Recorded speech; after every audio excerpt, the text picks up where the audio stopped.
आज है 15 जनवरी 2025 दिन बुधवार। वेलकम बैक टू डेली खबरी यूपी। चलिए देखते हैं। उत्तर प्रदेश की 25 फटाफट बड़ी खबरों को खत्म हुई सर्दी की छुट्टियां, आज से खुलेंगे प्रदेश में स्कूल। प्रदेश के परिषदीय विद्यालयों में जाड़े की छुट्टियां मंगलवार को समाप्त हो गई हैं। बेसिक शिक्षा विभाग ने छुट्टियों को आगे बढ़ाया नहीं है। इसके साथ ही विद्यालय आज से निर्धारित समय पर खुलेंगे और पठन पाठन होगा परिषदीय विद्यालयों में।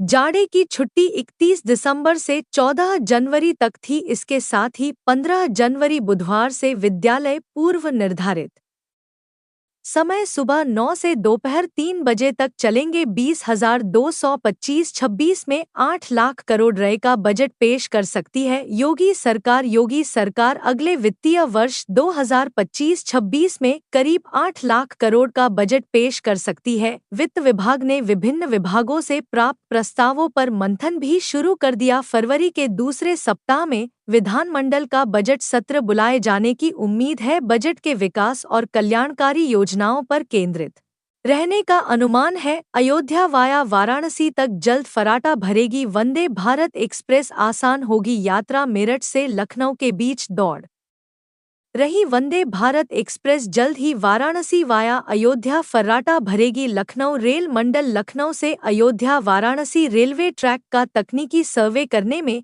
जुटा है। सर्वे रिपोर्ट ओके होते ही रेलवे बोर्ड ट्रेन के संचालन को हरी झंडी दे देगा। हालांकि उत्तर रेलवे पहले ही इस ट्रेन का वाराणसी तक का प्रस्तावित टाइम टेबल जारी कर चुका है। अयोध्या के मिल्कीपुर सीट के लिए भाजपा प्रत्याशी का ऐलान। अयोध्या की मिल्कीपुर सीट पर होने वाले उपचुनाव के लिए भाजपा ने भी मंगलवार को प्रत्याशी का ऐलान कर दिया। भाजपा ने यहां से चंद्रभान पासवान को मैदान में उतारा है। समाजवादी पार्टी पहले ही अयोध्या के सांसद अवधेश प्रसाद के बेटे अजीत प्रसाद को यहां से प्रत्याशी घोषित कर चुकी है। भाजपा और सपा दोनों के लिए मिल्कीपुर सीट प्रतिष्ठा का सवाल बनी हुई है। अवधेश प्रसाद की तरह चंद्रभान पासवान पासी समाज से आते हैं। चंद्रभान रुदौली से 2 बार जिला पंचायत सदस्य रहे हैं। किसानों के बल्ले बल्ले सरकार ने बढ़ाया गेहूं का समर्थन मूल्य। जिले में अभी तक धान खरीद चल रही है। धान खरीद के बीच ही गेहूं खरीदने की तैयारी सरकार ने शुरू कर दी है। केंद्र सरकार ने इस बार गेहूं का समर्थन मूल्य 1 रुपया प्रति क्विंटल बढ़ा दिया। इस बार न्यूनतम समर्थन मूल्य 425 रुपये प्रति क्विंटल की दर से सरकारी खरीद की जाएगी। गोंडा जिले में करीब 1.25 लाख हेक्टेयर में गेहूं की बुवाई की गई। यूपी के 4 लाख से ज्यादा किसानों को मिलेगा लाभ। खाते में आएंगे 2-2 हजार। यूपी के बदायूं में लाखों किसानों को बड़ा लाभ मिलने जा रहा है। प्रधानमंत्री किसान सम्मान निधि की 19वीं किश्त प्रधानमंत्री नरेंद्र मोदी के द्वारा 18 जनवरी को किसानों के खाते में ट्रांसफर की जाएगी। 19वीं किश्त से जनपद के 4.30 लाख किसान लाभान्वित होंगे। इन किसानों के खाते में के हिसाब से 86 करोड़ आएंगे। कृषि निदेशक उत्तर प्रदेश डॉ जितेंद्र कुमार तोमर द्वारा जारी होने वाली 19वीं किश्त के बारे में डीडी कृषि को अवगत करा दिया गया है। पीएम आवास पात्र लाभार्थियों के लिए बड़ी खबर। सीएम योगी ने बनाया खास प्लान। मुख्यमंत्री योगी आदित्यनाथ के नेतृत्व में उत्तर प्रदेश सरकार प्रधानमंत्री आवास योजना के तहत पात्र लाभार्थियों के चयन और आवास निर्माण में नए कीर्तिमान स्थापित कर रही है। सरकार के द्वारा पारदर्शी और जनहित ऐसी प्रक्रिया को प्राथमिकता देते हुए आवास प्लस के लिए मानकों के अनुसार लाभार्थियों का चयन तेज गति से किया जा रहा है। इस पहल में ग्राम चौपालें महत्वपूर्ण भूमिका निभा रही हैं, जहां ग्रामीणों की समस्याओं का समाधान उनके गांव में ही किया जा रहा है। यूपी के इन कर्मचारियों को अब इतने मिलेगा स्टेशनरी भत्ता। उत्तर प्रदेश के राजस्व निरीक्षकों को 50 स्टेशनरी भत्ता देने की तैयारी में है। राजस्व परिषद ने इस संबंध में शासन को प्रस्ताव भेजा है। इसमें कहा गया कि अभी मात्र ही स्टेशनरी भत्ता दिया जाता है, इसके चलते उन्हें परेशानियां हो रही हैं। उनकी मांग है कि ₹1 हर माह भत्ता दिया जाए, लेकिन 50 देने का औचित्य पाया गया है। आगरा से अलीगढ़ तक बनेगा ग्रीन एक्सप्रेसवे, घंटे का होगा सफर। आगरा के खंदौली से अलीगढ़ तक ग्रीन फील्ड एक्सप्रेसवे बनाया जा रहा है। वर्ष 2027 तक इसका निर्माण पूरा हो जाएगा। एक्सप्रेसवे की लंबाई करीब 65 किलोमीटर है। निर्माण की अगर बात की जाए तो निर्माण national highway authority of India कर रहा है। कार्यदायी संस्था की टीम ने रूट का सर्वे कर लिया। मई से निर्माण शुरू हो जाएगा। इससे आगरा से अलीगढ़ का सफर घंटे भर में पूरा होगा। अभी इनमें 2 घंटे से अधिक का समय लगता है। आईएसपीसीएस की तरह यूपी के 8.45 लाख राज्य कर्मचारियों को वार्षिक गोपनीय रिपोर्ट ऑनलाइन देनी होगी। आईएएस और पीसीएस की तरह राज्य कर्मियों की वार्षिक गोपनीय रिपोर्ट ऑनलाइन देनी होगी। अभी उनसे मैनुअल लिया जा रहा है। इसे मिलने और उच्च स्तर पर बढ़ने में काफी समय लग जाता है, इसलिए इसे पूरी तरह से ऑनलाइन करने पर उच्च स्तर पर सहमति बन गई है। शीघ्र ही मुख्य सचिव की ओर से इस बात के आदेश जारी किए जाएंगे, जो सभी विभागों पर लागू होंगे। एम्स के मेस और कैंटीन में बिना बताए पहुंचे निदेशक हालत देख रह गए हैरान। एम्स के मेस में खाने की गुणवत्ता सुधार नहीं हो पा रही है। छात्रों की ओर से मिल रही शिकायतों की जांच के लिए एम्स के कार्यकारी निदेशक प्रोफेसर डॉ अजय सिंह मेस और कैंटीन की जांच करने पहुंच गए। बिना बताए अकेले पहुंचने पर उन्होंने मेस के खाने की जांच की, जहां पर उन्हें हर कदम पर खामियां मिली। कमियों को देखकर उन्होंने हैरानी जताई। उन्होंने मेस संचालक को कारण बताओ नोटिस जारी किया। नोएडा में मकान और बिजनेस के लिए प्लॉट खरीदने का सुनहरा मौका। उत्तर प्रदेश का नोएडा विकास प्राधिकरण नए साल में एक नई लॉट स्कीम लॉन्च करने जा रहा है। यह स्कीम जनवरी के अंत तक लॉन्च होगी। जिन लोगों की योजना नोएडा में घर बनाने और बिजनेस करने की है, उनके लिए बेहतरीन अवसर है। इस स्कीम के तहत शहर के विभिन्न क्षेत्रों में सरेंडर किए गए लगभग 100 आवासीय भूखंडों और 15 औद्योगिक भूखंडों की नीलामी की जाएगी। दिल्ली में मायावती के बाद आकाश आनंद सबसे बड़ा नाम। बहुजन समाज पार्टी ने मंगलवार को दिल्ली विधानसभा चुनाव के लिए अपने स्टार प्रचारकों की सूची जारी कर दी है। इस सूची में बसपा प्रमुख मायावती के बाद उनके भतीजे आकाश आनंद का नाम है। इस सूची पार्टी के महासचिव सतीश मिश्रा स्टार प्रचारकों में शामिल नहीं है। मायावती और आकाश आनंद के बारे में बात ज्यादातर दिल्ली प्रदेश बसपा के ही नेताओं को स्टार प्रचारक बनाया गया है। संवेदनशील इलाकों में होगी निगरानी। बरेली जन के सभी 9 जिलों को मिले ड्रोन। बरेली जन के सभी 9 जिलों को सार्वजनिक आयोजनों और प्रमुख त्योहारों पर संवेदनशील इलाकों की निगरानी के लिए ड्रोन कैमरे मिल गए। पुलिस लाइन में एडीजी अमित शर्मा ने बरेली बना यूपी ली भी शाजापुर, मुरादाबाद, रामपुर, बिजनौर, संभल, अमरोहा जिलों के लिए ड्रोन का वितरण किया। पुलिस मुख्यालय से बरेली जोन को मिले ड्रोन कैमरे अत्याधुनिक और बेहतर क्षमता वाले हैं।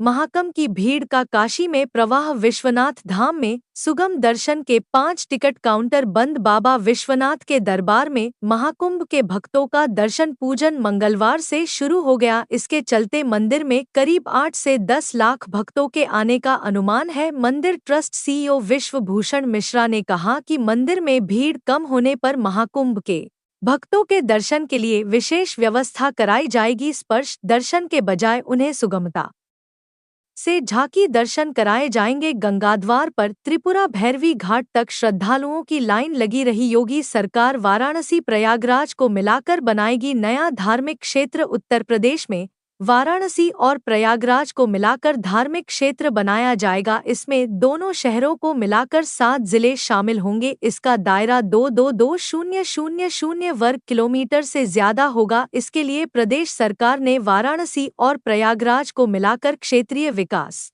प्राधिकरण के गठन की तैयारी की। यूपी सरकार ने दूसरे दिन भी सभी घाट और अखाड़ों पर हेलीकॉप्टर से करवाई पुष्प वर्षा महाकुंभ 20,225 के पहले अमृत स्थान मकर संक्रांति के दिन मंगलवार को संगम तट पर डुबकी लगाने पहुंचे करोड़ों श्रद्धालुओं पर योगी सरकार ने हेलीकॉप्टर से पुष्प वर्षा कराई। हेलीकॉप्टर से सभी घाटों और अखाड़ों पर स्नान के दौरान श्रद्धालुओं पर फूलों की बारिश की गई। गुलाब के पंखुड़ियों की बारिश देख संगम तट पर मौजूद श्रद्धालुओं ने अभिभूत होकर जय श्री राम और हर हर महादेव की नारी लगाई। संगीत अप्रैल 2025 तक बन जाएगा नोएडा प्राधिकरण का नया दफ्तर, लेकिन सितंबर से बैठेंगे सीईओ। नोएडा प्राधिकरण अप्रैल 2025 में अपने नए प्रशासनिक भवन में स्थानांतरित होने के लिए तैयार हो जाएगा। इस प्रक्रिया में लगभग 4 से 5 महीने लगने की उम्मीद है। सितंबर 2025 से प्राधिकरण के सभी कार्यालय पूरी तरह से सेक्टर 96 से संचालित होंगे। 1000 लोगों को खेती की जमीन में काट दिए 500 प्लॉट, निवेशकों के फंसे 600 करोड़। अलीगढ़ के टप्पर क्षेत्र में यमुना एक्सप्रेसवे के किनारे की खेती की भूमि पर आवासीय कॉलोनी के नाम पर प्लॉट काटकर बेचने का बड़ा जमीन घोटाला सामने आया। यड़ाने क्षेत्र के 90 गांव में आवासीय प्लॉटिंग पर रोक लगाई हुई है। इसके बाद भी पिछले कुछ सालों में करीब 1000 लोगों को 00 करोड़ से अधिक के प्लॉट बेच दिए गए। 500 जुगिया तोड़ी, सेना की 10 एकड़ जमीन कराई खाली। गाजियाबाद में जमकर गरजा बुलडोजर। गाजियाबाद के विजयनगर के चांदमारी में रक्षा संपदा कार्यालय की टीम ने अतिक्रमण हटाने के लिए अभियान चलाया है। पहले दिन 500 झुग्गियां हटाकर 10 एकड़ जमीन खाली कराई गई। पूरा क्षेत्र छावनी में तब्दील किया गया। विजयनगर क्षेत्र में सेना की 161 एकड़ से ज्यादा जमीन है। लोग काफी हिस्से पर करीब 1500 झुग्गी झोपड़ी डालकर रह रही है।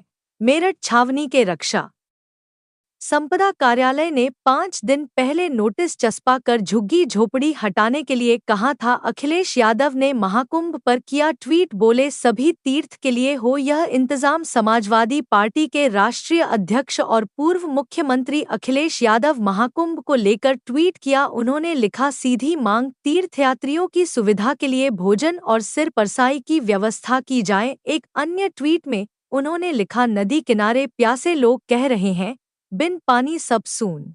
सपा प्रमुख ने अपने ट्वीट के साथ एक वीडियो भी पोस्ट किया। इसके पहले एक अन्य ट्वीट में उन्होंने महाकुंभ में आई तीर्थयात्रियों का स्वागत करते हुए उन्हें शुभकामनाएं दी थी। संपत्तियों का ब्यौरा न देने वाले पुलिसकर्मियों को नहीं मिलेगा वेतन। अपनी चल और अचल संपत्ति का ब्यौरा न देने वाले पुलिसकर्मियों का जनवरी माह का वेतन जारी नहीं किया जाएगा। डीजीपी मुख्यालय ने सभी पुलिस अधिकारियों और कर्मचारियों को आज तक मानव संपदा पोर्टल पर वर्ष 2024 में अर्जित अपनी चल अचल संपत्तियों का ब्यौरा देने का आदेश दिया है। यूपी के जिले में स्कूल्स का समय बदला, जिलाधिकारी ने सर्दी के चलते लिया यह फैसला। लखीमपुर खीरी जिले में सर्दी के चलते डीएम के निर्देश के बाद जीआईओएस डॉ महेंद्र प्रताप सिंह ने सभी स्कूल्स के समय में परिवर्तन कर दिया है। अग्री में आदेशों तक कक्षा 1 से लेकर 12वीं तक के सभी स्कूल अब सुबह 10:30